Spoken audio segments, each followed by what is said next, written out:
Hello everyone, आज हम discuss करने वाले हैं हमारे 10th का new chapter that is acid basis and salt. So before jumping into this topic हम एक बेसिक इंट्रोडक्शन ले लेते हैं कि किस तरीके से इन तीनों वर्ड्स का ओरिजिन हुआ।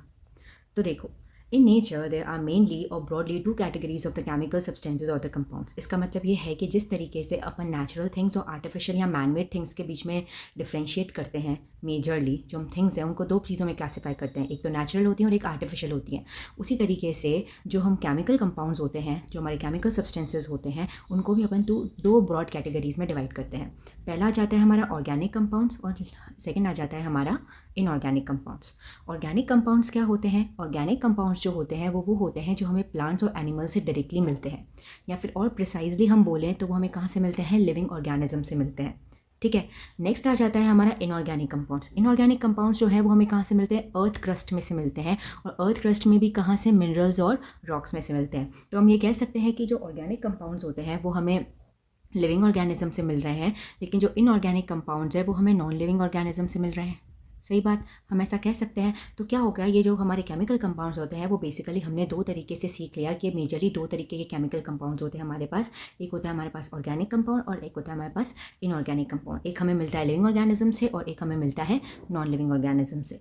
अब होता क्या है कि जो इनऑर्गेनिक कंपाउंड्स होते हैं ना वो फर्दर और क्लासिफाइड रहते हैं। इनऑर्गेनिक कंपाउंड्स जो है उनका फर्दर और क्लासिफिकेशन होता है, लेकिन वो जो क्लासिफिकेशन है वो किसके बेसिस पे होता है? उनके टेस्ट के बेसिस पे होता है। तो टेस्ट के बेसिस पे जो इनऑर्गेनिक कंपाउंड्स होते हैं वो तीन टाइप में क्लासिफाइड होते हैं, acid, basis and third is the salt. ठीक है, तो आज हम एक एक करके इन तीनों को डिस्कस करेंगे। सबसे पहले अपन इन तीनों का इंट्रोडक्शन देख लेंगे, फिर नेक्स्ट क्लास में अपन एक एक टॉपिक को लेकर मेजरली उसकी फिजिकल और केमिकल प्रॉपर्टीज डिस्कस करेंगे। ओके, तो फर्स्ट इज एसिड। एसिड क्या होता है? सबसे पहले तो अपन देखेंगे कि ये वर्ड आया कहाँ से। ये वर्ड आया है एक लैटिन वर्ड से जिसका नाम होता है एसिडस। उस एसिडस वर्ड से ही हमने क्या लिया है? वर्ड हमारा एसिड लिया है। और जो एसिड्स होते हैं, क्योंकि हम उन्हें इनऑर्गेनिक कंपाउंड्स है और हमने उसको टेस्ट के बेसिस पे क्लासीफाई किया है, तो एसिड्स जो होते हैं उनका जो टेस्ट होता है वो सॉर होता है। सॉर मतलब क्या होता है?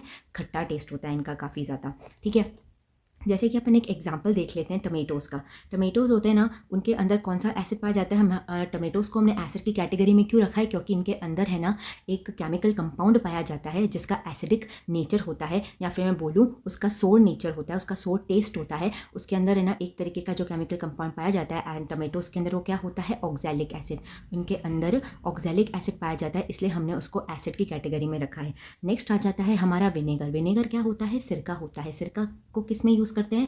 जो भी हम नूडल्स वगैरह या जो भी अपन ये फास्ट फूड्स खाते हैं उसमें ये काफ़ी ज़्यादा यूज़ होता है। तो विनेगर के अंदर एक एसिटिक एसिड नाम का एक कंपाउंड पाया जाता है, एसिटिक एसिड पाया जाता है। नाम के पीछे ही एसिड है तो अपन उसको एसिड की कैटेगरी में ही रखेंगे। ठीक है, बाकी आ जाता है हमारा HCl और H2SO4। HCl क्या होता है? Hydrochloric acid. H2SO4 क्या होता है? सल्फ्यूरिक एसिड होता है। ठीक है, तो एसिड्स जो है वो इस तरीके के कंपाउंड्स होते हैं जिनका सोर टेस्ट होता है। ठीक है, और है ना ये लैटिन वर्ड से डिराइव होते हैं, जिसका number acidus, Latin word acidus से ही हमने एसिड वर्ड को लिया है। और बाकी हमने कुछ एग्जांपल्स देख लिए। और अगर एक बेसिक डेफिनेशन देखनी हो ना तो ये बोल सकते हैं कि जो एसिड्स होते हैं ना वो ब्लू लिटमस को रेड में चेंज कर देते हैं। यस, वो ब्लू लिटमस को रेड में चेंज कर देते हैं। अब ये लिटमस क्या होता है वो आगे अपन फर्दर डिस्कस करेंगे। ठीक है, अब अपन आ जाते हैं बेसिस पे। बेसिस क्या होते हैं? इनका बिटर टेस्ट होता है। बी से बेस, बी से बिटर, बिटर टेस्ट होता है इनका। और इसके एग्जाम्पल्स आ जाते हैं हमारा सोप का सोल्यूशन, हमारा टूथपेस्ट, ये CaOH2 क्या होता है? कैल्शियम हाइड्रोक्साइड, NaOH, ये सब के सब क्या हैं? ये बेसिस हैं। ठीक है,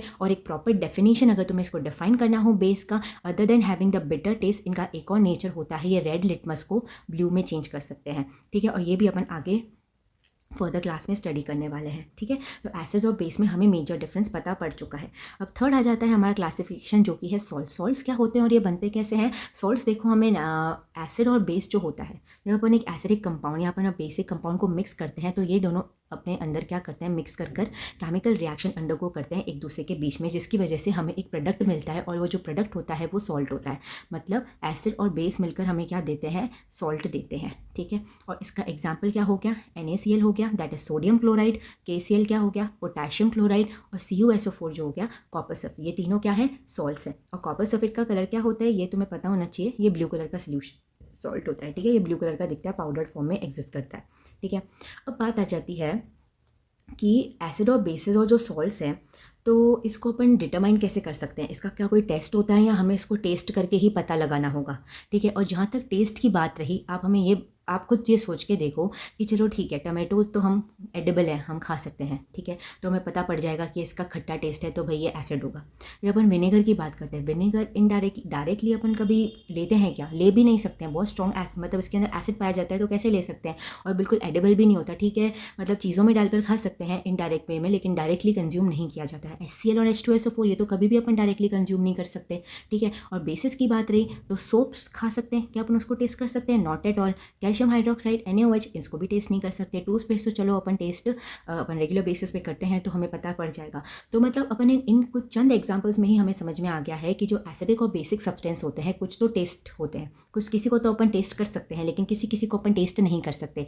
तो अगर जिनको हम टेस्ट ही नहीं कर सकते तो उनको अपन एसिड और बेस की कैटेगरी में कैसे रख सकते हैं? तो ज़रूर इसका कोई एक टेस्ट होता होगा, कोई इसकी कुछ रिएक्शंस होती होंगी जिसकी वजह से हमें पता पड़ता होगा कि भाई ये एसिडिक सब्सटेंस है और ये बेसिक सब्सटेंस है। तो बस अब आज हमें वही पढ़ना है कि ये जो एसिडिक और बेसिक सब्सटेंस है उसका टेस्टिंग कैसे किया जाता है। उसका कोई टेस्ट होता है क्या जो हमें बता दे कि भाई ये कंपाउंड जो है वो एसिड होता है और ये कंपाउंड बेस होता है? तो यस, इसका एक टेस्ट होता है जिसको अपन लिटमस टेस्ट कहते हैं। उसको अपन लिटमस टेस्ट इसलिए कहते हैं क्योंकि उसके अंदर अपन लिटमस सोल्यूशन यूज़ करते हैं। कौन सा सोल्यूशन यूज़ करते हैं? लिटमस सोल्यूशन यूज़ करते हैं, इसलिए अपन उसको लिटमस टेस्ट कह देते हैं। अब थोड़ा सा जान लेते हैं कि जो लिटमस सोल्यूशन है ना वो आया कहाँ से है। जो लिटमस सोल्यूशन है ना, एक लाइकन नाम का प्लांट होता है। क्या होता है?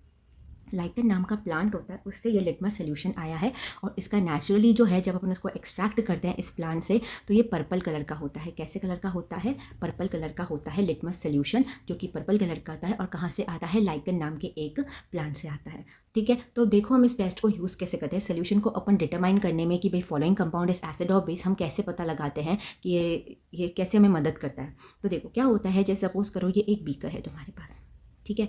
तो जब इसके अंदर सपोज करो एक एसिड प्रेजेंट है, ठीक है, इसमें एसिड प्रेजेंट है, तो जैसे ही इस एसिड के अंदर, जो कि कलरलेस है, एसिड क्या है? कलरलेस है, जैसे ही मैंने उसके अंदर पर्पल कलर का मैंने क्या करा, लिटमस सोल्यूशन डाल दिया, क्योंकि हम जानते हैं कि जो लिटमस सोल्यूशन होता है वो पर्पल कलर का होता है। तो जैसे ही एसिड के अंदर पर्पल कलर का लिटमस सोल्यूशन गया तो वो जो पर्पल कलर था लिटमस सोल्यूशन का वो डिसअपियर होकर किस में चेंज हो गया? रेड कलर में चेंज हो गया।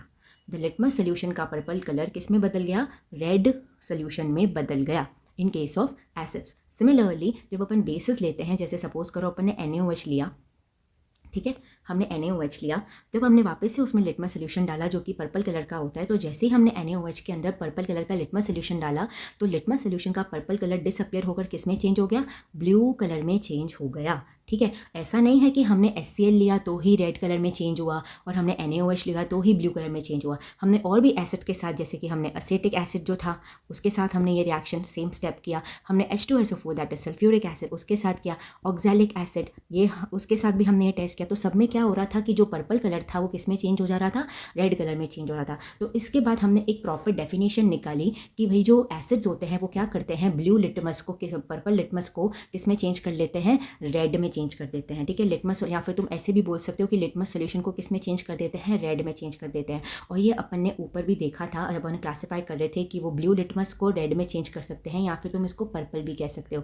पर्पल लिटमस को क्या कर देते हैं? रेड में चेंज कर देते हैं। सिमिलरली बेसिस क्या कर रहे हैं यहाँ पर? बेसिस देखो क्या कर रहे हैं? ब्लू कलर में चेंज कर दे रहे हैं, ठीक है। लिटमस सोल्यूशन को ब्लू में चेंज कर रहे हैं। तो अपन के पास एक बेसिक डेफिनेशन आ गई कि भाई लिटमस सोल्यूशन को जो रेड में चेंज कर लेता है वो एसिड होता है और जो ब्लू में चेंज कर देता है वो बेस होता है। अंडरस्टैंड? अब अपन है ना कुछ जनरल लिटमस सोल्यूशन के बारे में बात करते हैं कि भाई जो लिटमस सोल्यूशन है ना, क्योंकि वो हमें इंडिकेट करता है कि वे द फॉलोइंग सब्सटेंसेस एसिड और base by changing is colour, मतलब कि जैसे ही हम एसिड या बेसिक सब्सटेंसेस डालते हैं तो वो क्या कर देता है? चेंज लेके आता है अपने खुद के कलर में, अपना खुद का वो कलर चेंज कर देता है। तो वो हमें इंडिकेट करता है कलर चेंज करके कि वेदर इट इज़ एसिड और अ बेस। तो इससे अपन इसे क्या कहते हैं? लिटमस सोल्यूशन को अपन इंडिकेटर्स भी कहते हैं, ठीक है। Litmus solution is also called as indicator, क्योंकि वो कलर चेंज कर हमें ये बताता है कि the following compound is acid और अ बेस, ओके। नहीं तो वो न्यूट्रल स्टेट में कैसा रहता है? वो न्यूट्रल स्टेट में ओरिजिनली वो पर्पल कलर का ही रहता है, ठीक है। ये हम पहले ही डिस्कस करके आ चुके हैं। अब क्या होता है कि लिटमस सोल्यूशन के साथ साथ आज के टाइम पे, अभी कुछ समय पहले से हम लिटमस सोल्यूशन के साथ साथ कुछ दो तरीके के लिटमस सोल्यूशन यूज़ करते हैं। अभी कुछ समय से हम लोग प्रॉपर लिटमस सोल्यूशन यूज़ करने की बजाय हम दो टाइप के लिटमस सोल्यूशन यूज़ करते हैं। एक होता है ब्लू लिटमस सोल्यूशन और एक होता है हमारा रेड लिटमस सोल्यूशन, ठीक है। ब्लू और रेड लिटमस सोल्यूशन प्रिपेयर किया गया था लेबोरेटरी के अंदर, और आज के टाइम पे अपन ज़्यादातर ये यूज़ करते हैं for the determination of acidic and basic substances.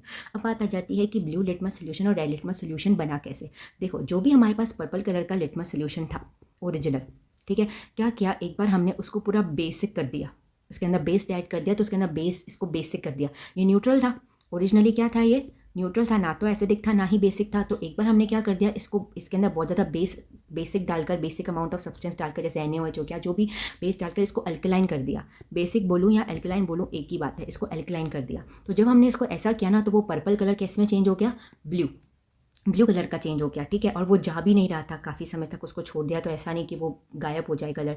तो हमने उसको क्या नाम दे दिया, ब्लू लिटमस सोल्यूशन का नाम दे दिया। और सेकंड क्या था कि एक बार हमने इसको बेसिक कर दिया था, और दूसरे वाले केस में हमने क्या किया था, इस पर्पल कलर को, दैट इज़ न्यूट्रल कलर जो था लिटमस सोल्यूशन का, उसको हमने एसिडिक कर दिया।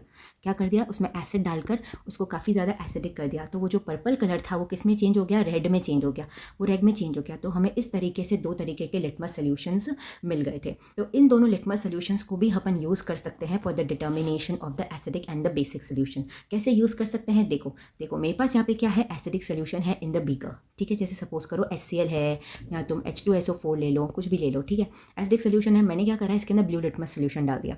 मैंने इसके अंदर ब्लू लिटमस सोल्यूशन डाला। जैसे ही मैंने इसके अंदर ब्लू लिटमस सोल्यूशन डाला, तो जो ब्लू कलर था ना लिटमस का, वो डिसअपियर होकर किस में चेंज हो गया, रेड में चेंज हो गया। ब्लू जो है वो रेड में चेंज हो गया। और जैसे ही रेड में चेंज हुआ, तो मुझे क्या पता पड़ गया कि ये जो सोल्यूशन है वो कैसा नेचर का है, एसिडिक नेचर है। अगर तुम सपोज करो इस सोल्यूशन के अंदर अगर तुम्हें नहीं पता होता कि ये एसिड है कि बेस है, और अगर एक बार तुम इसमें रेड भी डाल के देखते, ठीक है, तो क्या कोई चेंज आता, नहीं आता, वो चेंज नहीं आता। अगर मैं इसमें रेड लिटमस डालती ना, रेड लिटमस सोल्यूशन डालती, RLS डालती ना, तो कोई भी चेंज नहीं आता, बिकॉज एसिड है तो वो अपना तरीके का चेंज शो करेगा। वो बेस वाला चेंज शो क्यों करेगा, बेसिक चेंज शो क्यों करेगा अगर वो एसिडिक सोल्यूशन है, ठीक है। और एसिडिक सोल्यूशन हमें पता है, एसिड्स वही होते हैं जो ब्लू को रेड में चेंज कर ले, रेड को ब्लू में, तो बेसिस करते हैं, अंडरस्टैंड।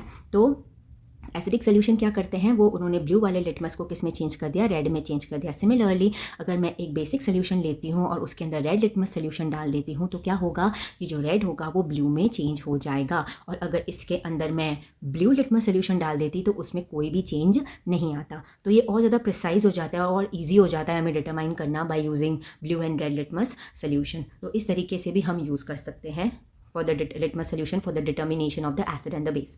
उसी तरीके से जिस तरीके से हमने लिटमस सोल्यूशन, एक बार हमने क्या करा, एक न्यूट्रल लिटमस सोल्यूशन यूज़ किया जो कि पर्पल कलर का था। फिर नेक्स्ट हमने क्या यूज़ करा, एक ब्लू और एक रेड लिटमस सोल्यूशन यूज़ किया। अब इससे भी एक और ईजी टेक्निक है लिटमस पेपर्स यूज़ करने की। क्या होता है, लिटमस पेपर्स यूज़ करने की एक टेक्निक होती है। इसमें क्या होता है, इस कुछ तरीके की ऐसी स्ट्रिप्स पाई जाती हैं, ठीक है। ब्लू और रेड कलर की क्या होती हैं, ऐसी स्ट्रिप्स पाई जाती हैं। एक वो ब्लू कलर की होती है, एक रेड कलर की होती है। तो उसकी मदद से भी हम पता लगा सकते हैं कि जो गिवन सोल्यूशन है वो एसिडिक है कि बेसिक है।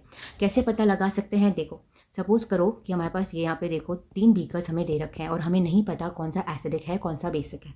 हमने क्या करा, फर्स्ट बीकर के अंदर दोनों स्ट्रिप्स क्या करी, एक ब्लू और रेड डाल दी। तो हम देख रहे हैं कुछ समय के बाद जो रेड लिटमस है वो रेड ब्लू में चेंज हो गया और ब्लू वाले में कोई भी चेंज नहीं आया है। तो मतलब रेड ब्लू में चेंज हो रहा है, तो मतलब क्या हो गया, बी से बिटर बी से बेस। तो ये सोल्यूशन कैसा हो गया, बेसिक सोल्यूशन हो गया। नेक्स्ट केस में आप देख रहे हो कि जो सोल्यूशन है इसके अंदर जो रेड वाली स्ट्रिप है वो तो रेड ही रही, लेकिन जो ब्लू वाली है वो किस में चेंज हो गई, रेड में चेंज हो गई। ब्लू किस में चेंज हो रहा है, रेड में चेंज हो रहा है। तो इससे क्या पता पड़ा कि ये जो सोल्यूशन है वो एसिडिक सोल्यूशन है। सिंपली डिप करने से और with in a seconds change आते हैं, तो अपन इजीली पता लगा सकते हैं, ठीक है, कि एसिडिक सोल्यूशन है कि बेसिक सोल्यूशन है। थर्ड केस में क्या है कि जो दोनों स्ट्रिप है उसमें कोई भी चेंज नहीं आ रहा है, नो चेंज, रेड की रेड ही रही, ब्लू की ब्लू ही रही। तो ये जो सोल्यूशन हुआ वो कैसा हुआ, ये एक न्यूट्रल सोल्यूशन हो गया, ठीक है। तो अपन लिटमस पेपर की मदद से भी पता लगा सकते हैं कि whether the solution is acidic, basic या फिर न्यूट्रल, ठीक है। अभी तक हमने जितना भी पढ़ा है एसिड और बेस के बारे में, तो अपन इसके अंदर कुछ डिस्टिंग्विशिंग फीचर्स जो है वो अपन इजीली लिख सकते हैं। सबसे पहला तुम क्या लिख सकते हो कि जो एसिड होता है वो सॉर टेस्ट का होता है, जो बेसिस होते हैं वो बिटर टेस्ट के होते हैं। सबसे पहली डेफिनेशन दिमाग में ये आनी चाहिए। सेकेंड अपन क्या कर सकते हैं कि जो एसिड्स होते हैं वो न्यूट्रल वाला जो लिटमस सोल्यूशन होता है, न्यूट्रल लिटमस सोल्यूशन जो होता है उसको किस में चेंज कर देते हैं, रेड में चेंज कर देते हैं। और जो बेस होता है वही न्यूट्रल लिटमस सोल्यूशन जो कि पर्पल कलर का होता है उसको वो ब्लू में चेंज कर देते हैं, ठीक है। और क्या कर सकते हैं, ये ब्लू लिटमस पेपर को ब्लू लिटमस पेपर बोलो या ब्लू लिटमस सोल्यूशन बोलो, उसको किस में चेंज कर देते हैं, रेड में चेंज कर देते हैं। और बेसिस क्या होते हैं, वो रेड लिटमस सोल्यूशन या पेपर को ब्लू में चेंज कर देते हैं। तो इस पूरे वीडियो का ये क्या हो गया, एक तरीके से कंक्लूजन हो गया, क्योंकि आज अपन ने एसिड और बेस का बेसिक डिफरेंस देखा है, बहुत ही ज़्यादा बेसिक डिफरेंस। नेक्स्ट क्लास के अंदर अपन इसकी एसिड की बिल्कुल डिटेल में फिजिकल और केमिकल प्रॉपर्टीज़ डिस्कस करने वाले हैं। आई होप आपको ये सब समझ में आ गया होगा। Thank you so much for watching.